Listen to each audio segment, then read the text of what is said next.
ಒಂದು video ಕ್ಲಿಪ್ನ play ಮಾಡ್ತೀನಿ, ಅದನ್ನ ನೋಡ್ಕೊಂಬನ್ನಿ. ಫಸ್ಟ್ ಕ್ವಶನ್ ಏನಂತಂದ್ರೆ, ಇವಾಗ ಡೈರೆಕ್ಟ್ ಆಗಿ ಕಲರ್ಸ್ ಕನ್ನಡದವ್ರಿಗೆ ಕೇಳ್ತಾ ಇದ್ದೀನಿ ಅಂಡ್ ಬಿಗ್ ಬಾಸ್ ಮುಖ್ಯಸ್ಥರಿಗೆ ಕೇಳ್ತಾ ಇದ್ದೀನಿ. ನಾನು 5 ಜನ ಗೆಸ್ಟ್ಗಳು ಏನಿದ್ರಲ್ಲ, ನನಗೂ ಅವ್ರಿಗೂ ಏನೋ ದ್ವೇಷ ಇಲ್ಲ. ನೀವೇ ಒಂದು ನಮಗೆ ಒಪಿನಿಯನ್ ಕ್ರಿಯೇಟ್ ಮಾಡಿಸಿದ್ರಿ. ಸುದೀಪ್ ನಾನು ಒಂದ್ಸರಿ ಹೇಳಿದ್ರು ಏನಂತಂದ್ರೆ, ಬಿಗ್ ಬಾಸ್ ಮನೆ ಒಳಗಡೆ ಒಬ್ರು ಒಂದ್ಸರಿ ಬಂದ್ರೆ ಯಾಕೆ ಬೇರೆ ಯಾರು ಕಂಟೆಸ್ಟೆಂಟ್ಸ್ಗಳೇ ಇಲ್ವಾ, ಬೇರೆ ಯಾರು ಕಲಾವಿದ್ರೇ ಇಲ್ವಾ, ಬೇರೆ ಯಾರು ಕ್ರಿಯೇಟರ್ಸೇ ಇಲ್ವಾ, ಬೇರೆ ಯಾರು ಯೂಟ್ಯೂಬರ್ಗಳೇ ಇಲ್ವಾ, ಬೇರೆ ಯಾರು ಕಾಣಿಸ್ಲೇ ಇಲ್ವಾ ನಿಮ್ಗೆ ಅಂತ.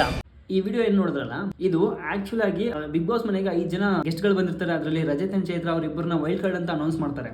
ಅದಾದಮೇಲೆ ನಾನು ಈ ವಿಡಿಯೋ ಮಾಡಿದ್ದು ಏನಕ್ಕೆ ಅಂತಂದರೆ, ಹೋದ ಸೀಸನಲ್ಲಿ ಅವರು ಬಂದಿದ್ರು ಮತ್ತು ಈ ಸೀಸನಲ್ಲೂ ಕರೆಸಿದಿರಲ್ಲ, ಯಾಕೆ ಏನು ಆಯ್ತು ಅಂತ ಅಂದ್ಬಿಟ್ಟು ಒಂದು ಸ್ವಲ್ಪ ವಿಡಿಯೋ ಮಾಡಿದ್ದೆ ಕಲರ್ಸ್ ಕನ್ನಡದವ್ರಿಗೆ ಆ್ಯಂಡ್ ಬಿಗ್ ಬಾಸ್ ಮುಖ್ಯಸ್ಥರಿಗೋಸ್ಕರ. ಕಪಲ್ ಆಫ್ ವೀಕ್ಸ್ ಆದಮೇಲೆ ವೀಕೆಂಡಲ್ಲಿ ಸುದೀಪನ ಹೇಳ್ತಾರೆ. ಅವಾಗ ಗೊತ್ತಾಯ್ತು ನಮಗೆ, ಅವಾಗ ರಿಯಲೈಸ್ ಆಯಿತು ಏನಂತಂದರೆ, ಅವರಿಬ್ಬರು wild card ಕಂಟೆಸ್ಟೆಂಟ್ಸ್ಗಳಲ್ಲ, accept the unaccepted ಅನ್ನೋ ಕಾನ್ಸೆಪ್ಟ್ಗೋಸ್ಕರ ಅವರು ಗೆಸ್ಟ್ ಆಗಿದೆ ಉಳಿದಿದ್ರು. ಬಟ್ ಅವರೆಲ್ಲೂ ಬಿಟ್ಕೊಡ್ಲಿಲ್ಲ, ತಮ್ಮತನ ಎಲ್ಲೂ ಬಿಟ್ಕೊಡ್ಲಿಲ್ಲ. ಗೆಸ್ಟ್ ಆದರೂ ಕೂಡ ಎಷ್ಟು ಆಡ್ಬೇಕು ಅಷ್ಟೇ ಆಡ್ಬಿಟ್ಟು ಸುಮ್ಮನೆ ಇರಲಿಲ್ಲ ಅವರು. ಅಂದರೆ ರಿಯಲ್ ಆಗಿನೇ ಇದರಲ್ಲಿ ಕಂಟೆಸ್ಟೆಂಟ್ಸ್ ಥರಾನೇ ಇದ್ರು, ನಿಮ್ಗೆ ಅದೇ ಥರ ಫೀಲ್ ಕೊಟ್ಟರು ಅಂತ ಹೇಳಿದ್ರು. ಆಮೇಲೆ ನಮಗೆ ಗೊತ್ತಾಯಿತು, ಇವರು ಕಂಟೆಸ್ಟೆಂಟ್ಸ್ ಅಲ್ಲ, ಇವ್ರು ಗೆಸ್ಟ್ ಆಗಿನೇ ಇದ್ರು. ಬಟ್ ಒಳಗಡೆ ಇರೋ ಜನಗಳಿಗೆ, ಅಂದರೆ ಒಳಗಡೆ ಇರುವಂಥ ಕಂಟೆಸ್ಟೆಂಟ್ಸ್ಗಳಿಗೆ ಅವರು ಇನ್ನೊಂದು ಹೊಸ ಹುರುಪ್ನ ತರೋಕ್ಕೆ, ಹೊಸ ಎನರ್ಜಿನ ತರೋಕ್ಕೋಸ್ಕರ ಆ ಥರ ಮಾಡಿದ್ರು ಅಂತ ಆಮೇಲೆ ಗೊತ್ತಾಯ್ತು ನಮಗೆ. ಅದೇ ಅನ್ಕೊಂಡೆ ನಾನು, ಯಾಕೆ ಬಿಗ್ ಬಾಸ್ ಯಾವತ್ತು ತಪ್ಪು ನಿರ್ಧಾರಗಳನ್ನ ತೊಗೊಳ್ಳಲ್ಲ, ತಪ್ಪು ಮಾಡೋದಿಲ್ವಲ್ಲ, ಯಾಕೆ ಹಿಂಗೆ ಮಾಡ್ಬಿಟ್ರು ಅಂತ ಅಂದ್ಬಿಟ್ಟು ನನಗೆ ಅವಾಗ ಅನಿಸಿತ್ತು ಈ ವಿಡಿಯೋ ಮಾಡಬೇಕಾದ್ರೆ.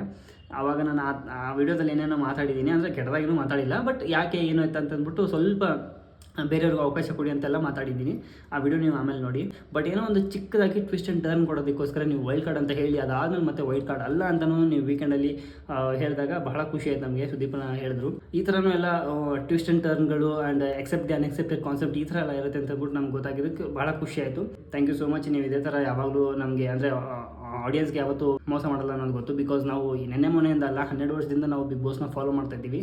ಸೊ 12 ವರ್ಷದಿಂದ ಫಾಲೋ ಮಾಡ್ತಾ ಇರೋದಕ್ಕೆ ನೀವು ನಮಗೆ ಎಲ್ಲೂ ನಿರಾಶೆ ಮಾಡಿಲ್ಲ.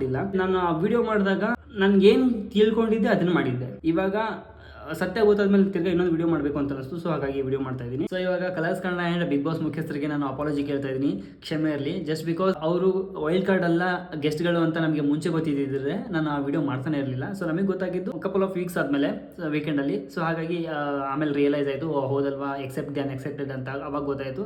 ಅದಕ್ಕೋಸ್ಕರ ಈ ವಿಡಿಯೋ ಮಾಡ್ತಾ ಇದ್ದೀನಿ. ಆ್ಯಂಡ್ ಈ ವಿಡಿಯೋ ನಾನು ರಜತ್ ಅಂಡ್ ಚೈತ್ರ ಅವರು ಹೊರಗಡೆ ಬಂದಿದ್ದ ತಕ್ಷಣ ಮಾಡಬೇಕಾಗಿತ್ತು, ಮಾಡೋಕ್ಕಾಗಲಿಲ್ಲ, ಲೇಟ್ ಆಯಿತು ಈ ವಿಡಿಯೋ ಮಾಡೋದು. Just because due to some reason I was stuck in my work. So ಹಾಗಾಗಿ ಈ ವಿಡಿಯೋ ಲೇಟ್ ಆಗಿದೆ. ಬಟ್ ಬೇರೆ ಕೆಟ್ಟ ಉದ್ದೇಶ ಇಟ್ಕೊಂಡು ನಾವೇನು ವಿಡಿಯೋ ಮಾಡಿರಲಿಲ್ಲ. ಎಲ್ರಿಗೂ ಅವಕಾಶ ಸಿಗಲಿ ಅಂತಲೇ ಮಾಡಿದ್ದು. ಆ್ಯಂಡ್ ನೆಕ್ಸ್ಟ್ ಸೀಸನಲ್ಲಿ ಹೊಸಬ್ರಿಗೂ ಅವಕಾಶ ಕೊಡಿ ಬಿಗ್ ಬಾಸ್, ಕಾಯ್ತಾ ಇದ್ದೀವಿ. Thank you.